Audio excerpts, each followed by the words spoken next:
네, 여러분 안녕하세요. 미라클입니다. 모두 좋은 주말 잘 보내고 계십니까? 상당히 찜통 더위가 이어지고 있고, 코로나 4단계. 더워서 집에서 에어컨 틀고 있으면 참 좋은 날이죠? 네. 딱히 어디 나가기도 뭐하고, 참 에어컨이 정말 신의 선물입니다. 네. 그래서 4주차가 시작되는데요. 벌써 4주차야. 7월 18일, 19일, 내일이 19일입니다. 7월도 이제 한 열흘 정도밖에 안 남았네요. 네, 정말 시간 빨리 갑니다. 그래서 4주차 시장 브리핑 시작하도록 하겠습니다. 우선은 미국 증시, 유럽 증시가 조금 하락 마감을 했습니다. 네, 델타 변이 확산 가능성, 확진자 증가. 약간 이런 가능성도 있긴 한데, 핑계에 불과할 수도 있고, 정말 그게 트리거가 될 수도 있고, 지금 미국 같은 경우에도 좀 확진자가 많이 늘고 있긴 하거든요. 근데 크게 그거에 대해서 막 호들갑 떨고 있진 않아요. 그래도 조금 좀 델타 변이로 인해서 확진자 증가가 되고 있기 때문에 조금 불안 심리가 있는 것 같고요. 그리고 인플레 관련해서 투심 저하. 지난주에 CPI 소비자 근원 물가를 발표했는데 지금 2개월째 상승이 나와가지고 약간 인플레 얘기가 나오고 있는데, 지금 FOMC나 미국 제니 옐런 그 재무장관도 얘기하는 것 같이 일시적으로 급등이 나온 거다, 자리 잡을 거다, 이렇게 전망하는 만큼 인플레 관련해서는 아직까지는 좀 퀘스천 마크가 필요할 것 같습니다. 그리고 국내 코로나 확진자 급증으로 인한 내수경기 회복 지연. 내수경기라는 건 말 그대로 자영업자들, 그리고 쇼핑, 여행, 관광, 이런 것들이 아무래도 2주간 4단계로 가고 이제 코로나 확진자 급증되다 보니까, 저도 어제 잠깐 차를 타고 어디 나갔다 왔는데 차가 별로 없더라고요. 토요일인데, 원래 토요일은 차가 엄청 막혀야 되는데 좀 사람들이 좀 집에 있는 그런 성향이 강해진 것 같습니다. 그러므로 아무래도 좀 집에서 소비하는 것들, 배달 음식이라든가 홈쇼핑, 그 다음에 OTT 이런 거는 많이 이용할지 몰라도 영화관이나 직접 관광지 이런 데는 정말 사람이 많이 준 것 같아요. 그렇기 때문에 내수 경기는 좀 회복이 지연되고 있고요. 다만 아직까지 수출 전선은 이상이 없습니다. 여러분도 아시다시피 대한민국은 수출이 70%이기 때문에 지금 내수가 30% 정도라고 보고 있으면은 이게 좀 하락이 나오고 있다는 거죠. 70%는 아직까지 큰 문제가 없다는 겁니다. 근데 원래 선진국으로 갈수록 서비스 업종이 증가하게 되어 있잖아요. 근데 서비스 업종은 거의 다 내수인 경우가 많아요. 그렇기 때문에 대한민국도 아마 수출 비중이 점점 줄어들 겁니다. 그렇기 때문에 이러한 점 참고하시면 될 것 같고요. 현대 주도주가 없습니다. 네, 말 그대로 그냥 중구난방이에요. 섹터, 반도체 섹터, 2차전지 섹터, 바이오 섹터, 여행 관광 섹터, 그리고 화장품 소비재 섹터, 그리고 철강, 조선, 이렇게 섹터가 있는데, 이렇게 특정한 섹터가 없이 이 섹터의 어떤 종목만 이렇게 올라가는 종목 장세가 나오고 있습니다. 네, 아무리 안 좋은 섹터라도 올라간 종목은 올라요. 2차전지 섹터가 좋다고 해서 다 오르는 게 아닙니다. 오르는 놈만 오릅니다. 그렇기 때문에 주도주가 없습니다. 말 그대로 대장 섹터가 없다는 거죠. 그런 상황에서 최근에 여러분 제가 느낀 건데, 개인들이 시장 지배력이 약해지고 있어요. 네, 시장 지배력이 상당히 약해지고 있습니다. 기관의 지배력이 상당히 올라가고 있습니다. 최근 기관들이 많이 사는 매수 종목들을 좀 눈여겨보신다면은 상당히 좀 잘 올라가고 있다는 걸 느낄 수 있습니다. 예, 기관 매수세가 시장을 주도하고 있습니다. 반대로 개인들이 갖고 있는 종목들, 그러니까 이렇게 반대로 말하면요, 개인들이 갖고 있는 종목들이 거의 다 테마 종목인 경우가 많거든요. 테마 종목들은 지금 하락이 나오고 있고, 기관들이 가져가고 있는 좀 실적주나 좀 가치주 이런 것들은 상승이 나오고 있다는 거죠. 그에 반해서 외국인들은 좀 중립을 유지하고 있습니다. 예, 외국인들이 어디에 힘을 실어주냐에 따라서 좀 판가름이 날 것 같은데, 어떻게 보면 지금 시장이 개인들의 지배력이 낮아지고 있습니다. 여러분, 제가 주식시장을 본격적으로 시작한 게 2014년 정도 됐을 거예요. 지금 2021년이잖아요. 근데 그동안 팬데믹 2022년이잖아요. 예, 이때까지 거의 7, 8년 동안은요, 개인들이 시장 지배력이 거의 제로에 불과했어요. 근데 최근에, 네, 2020년까지 시장 지배력이 없었습니다. 근데 팬데믹 이후에 개인들의 시장 지배력이 상당히 올라갔는데 그게 다시 좀 하락하고 있다는 느낌을 지울 수가 없네요. 그 얘기는 이제 시장이 어느 정도 과열권에 있기보다는 이제 어느 정도 박스권을 만들 가능성이 크다는 겁니다. 여러분 박스피라고 들어보셨죠? 기관들은 박스피를 좋아하거든요. 그래서 이런 상황이 갇힐 가능성이 크다고 저는 좀 생각을 하고 있습니다. 그리고 7월 20일 다음주 시장 일정을 본다면은 21일에 7월달 20일까지 수출 발표가 있고요. 아마 7월달까지는 괜찮을 것 같고요. 그리고 7월 22일날 유럽 통화정책회의 금리에 관해서 얘기가 나올 건데 아마 인상 얘기는 나오겠지만 바로 인상은 못할 겁니다. 23일 유로존 PMI 구매자관리지수, 그 다음에 미국 구매자관리지수 PMI 발표가 있고요. 그리고 미국이 7월 19일부터 22일까지 미국 주택시장지수, 주택착공, 긴축허가, 그 다음에 주택 매매 발표. 그 주택이 그 물가에서 가장 차지하는 비중이 가장 크기 때문에 미국 주택시장지수가 올라가게 되면 인플레에 대해서 조금 더 조심할 필요가 있습니다. 다만 주택 착공이나 건축화가 좀 떨어진다면은 인플레에 대한 걱정은 좀 일렀구나 이렇게 생각할 수 있기 때문에 이 정도 지켜볼 수 있고 그렇게 큰 이벤트는 아닙니다. 그리고 상장사들의 실적 시즌이 돌입했습니다. 이제 보통 이제 7월 15일 기준으로 해가지고 말일까지 보통 이제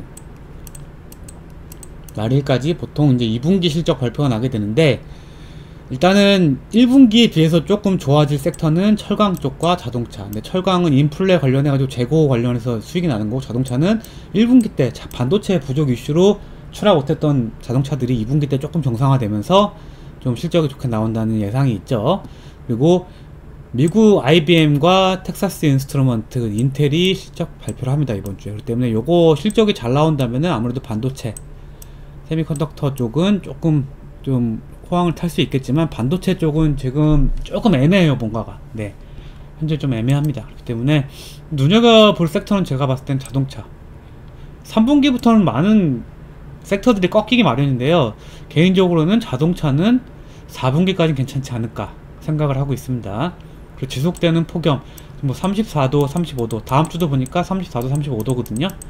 그리고 요즘에 국지성 호우, 스콜이라고 하죠. 예, 한 지역에만 내리는 소나기, 이런 계속 이어지고 있고 전력 예비율이 10% 이하까지 떨어졌다고 하는데 뭐 이거는 크게 걱정할 게 없습니다. 왜냐면 열병합이라든가 화력발전소들이 좀 단가는 안 맞지만 가동률을 올리면은 커버가 되기 때문에 뭐 블랙아웃 염려는 크게 없습니다. 근데 다만 폭염이 좀 지나치게 계속 이어진다면은 전력 예비율이 떨어지기 때문에 좀 원전이라든가 이런 전기 관련주들 좀 계속 모멘텀이 있다고 볼 수 있습니다.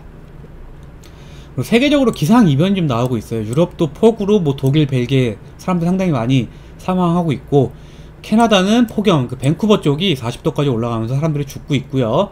미국 같은 경우에도 서부 쪽이 폭염이 굉장히 심합니다. 이 폭염이 심하다는 거는 그만큼 대기가 건조하다 보니까 산불이 난다는 거죠. 그래서 호주와 미국 서부 지역은 좀 산불이 좀 많이 나고 있습니다. 근데 이게 참 무서운 게 산불이 얘네들 한번 타면은 뭐 몇 달 동안 꺼지질 않아요. 그러면은 산불이 많이 나게 되면은 그만큼 열기가 또 하늘로 올라가겠죠. 네, 하늘로 올라가게 되면은 이러한 열기를 품은 대기가 다른 데에 비를 엄청 어마어마하게 많이 뿌리는 나비 효과를 가지게 됩니다. 그러면 또 비를 많이 뿌리게 되면은 그러한 비들이 다 이제 또 하천이나 바다로 흘러가겠죠. 그럼 바다의 기온을 또 낮추게 되거든요.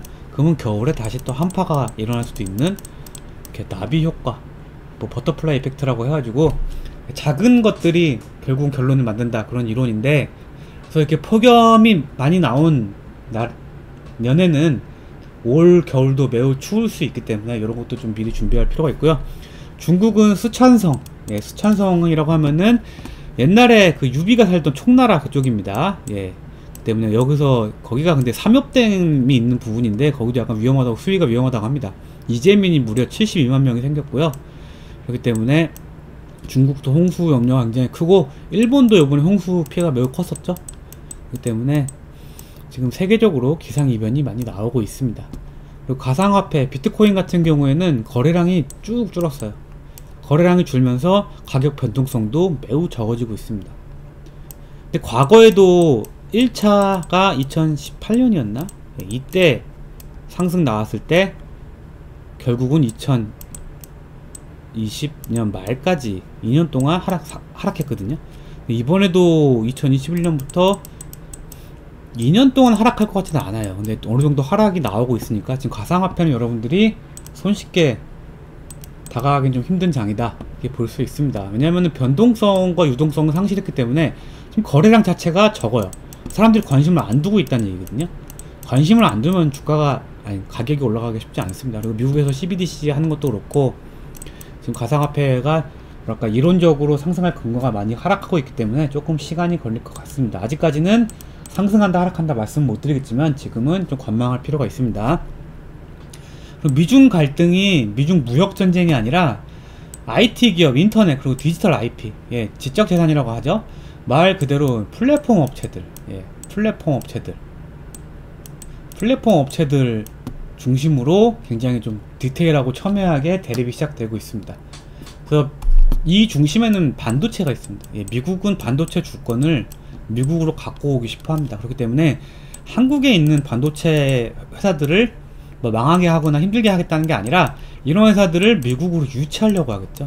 얘네 중국에 납품하지 마, 이런 식으로 가고 있죠. 그렇기 때문에 한국 입장에서는 상당히 좀 힘든 상황으로 가고 있다. 왜냐하면 중국 시장을 무시 못 하거든요. 그래서 지금 미중 갈등은 좀 더 디테일하게 진행되고 있고 아직까지는 시장에 큰 영향을 미치지 않겠지만 충분히 언제라도 큰 뜨거운 감자가 될 수 있다는 거, 이런 걸 좀 주의해야 될 것 같습니다. 다음 주 시장을 예측해 본다면은 2단계가 이제 1주차에 들어서잖아요. 그렇기 때문에 이제 일주일 정도 지났기 때문에 조금씩 확진자가 감소할 거라고 저는 예상을 하고 있어요. 그래서 다음 주 말 정도에는 1000명 이하로 빠지지 않을까 예상을 하고 있습니다. 개인적으로는 뭐 지켜봐야 알겠지만, 근데 아마 정부에서 4단계를 늘리지 못할 것 같고요. 약간 뭐 강화된 3단계, 약간 말 바꾼 거 있잖아요. 4단계는 아니지만 좀 강화된 3단계, 4단계 같은 3단계를 다시 한번 2-3주 정도 더 진행할 것 같다는 생각을 하고 있습니다. 그렇기 때문에 코로나 관련주들은 지금 상승 나왔다 다 하락이 나왔는데 추가로 상승하기 좀 힘들 것 같아요. 다만 뭐 추가로 쭉쭉 빠지기보다는 좀 횡보할 것 같은, 좀 더 상황을 지켜볼 것 같은 생각이 듭니다. 때문에 여러분들 관심 둬야 할 거는 코로나 관련주보다는 아무래도 여름 폭염, 뭐 식음료 쪽이나, 여러분 덥고 4단계다 집에만 있으니까 배달 쪽 많이 시켜 먹거든요. 배달 쪽이나 에너지 쪽, 이쪽을 좀 눈여겨보는 게 저는 좀 더 좋다고 보여주고요. 최근 2차전지랑 반도체 쪽 종목들이 많이 올라오고 있습니다.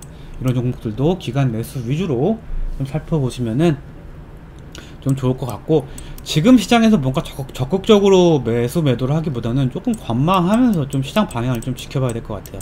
지금 방향성이 좀 없는 시장입니다. 지금 시장이 내려왔다 이렇게 올라오고 있는데 여기서 방향성이 아직 안 나오고 있어요. 지금 고점을 찍었다가 코로나로 하락이 나왔다가 반등이 나왔는데 여기서 다시 고점을 깨고 올라갈 것인가 다시 하락할 것인가 아직까지 방향이 안 나왔습니다. 알 수가 없어요, 여러분.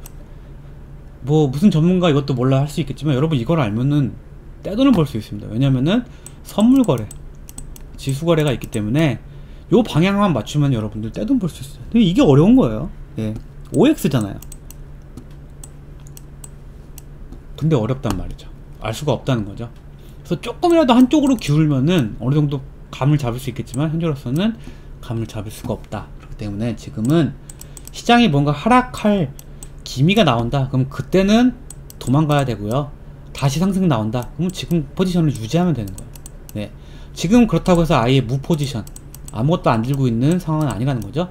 보유하고 있대 도망갈 기회는 항상 엿보고 있고 더 올라갈 수도 있으니까 유지하고 있으면 된다는 겁니다. 이런 점 파악하시고 정말 시장이 엄연하게 이제 하락 신호가 나올 때가 있는데 그때는 잘 탈출하셔야 되길 저도 잘 보면서 여러분들한테 안내를 해드리겠습니다. 이상으로 7월 4주차 브리핑 마치고요. 월요일날은 조금 하락이 나오겠죠. 아무래도 미국 증시, 유럽 증시 하락했기 때문에 좀 하락이 나올 거고, 그리고 아마 월요일날 미국 선물이랑 미국 시장 상황 봐가지고, 그리고 확진자 추이, 그리고 미국 뭐 확진자 여러가지 종합적인 상황 대비해가지고 뭐 이번 주는 좀 미리 예측하기가 좀 힘들 것 같습니다. 다만 7월 말로 가면서 조금씩은 하락이 나오지 않을까. 8월 휴가로 많은 공장들이 가동이 중지가 되고, 그리고 조금 이제 좀 분기 실적들이 꺾이는 시기가 오기 때문에 조금은 의문부호를 가질 때가 왔습니다. 이상으로 7월 4주차 시장 브리핑 마치고, 아직까지 도망갈 시장은 아니지만 언제라도 도망갈 수 있는 그런 위치를 잡아야 되고요. 지금 바로 도망가지 않는 이유는 추가로 시장이 더 오를 수도 있는 가능성이 있기 때문에 그런 겁니다. 굉장히 어렵습니다, 지금 상황이. 그렇기 때문에 여러분들 지금 같은 경우에는 뭐 전 재산을 다 투자하시기보다는 충분히 현금 보유하시면서 너무 많은 자산 비중을 투자로 하기에는 위험하다고 말씀드릴 수 있습니다. 이상으로 오늘 4주차 시장 브리핑 마치도록 하고, 다음주 모두 성투하는 한 주 되시기 바랍니다. 저는 이상으로 미라클이었고요. 다음에 뵙도록 하겠습니다. 감사합니다.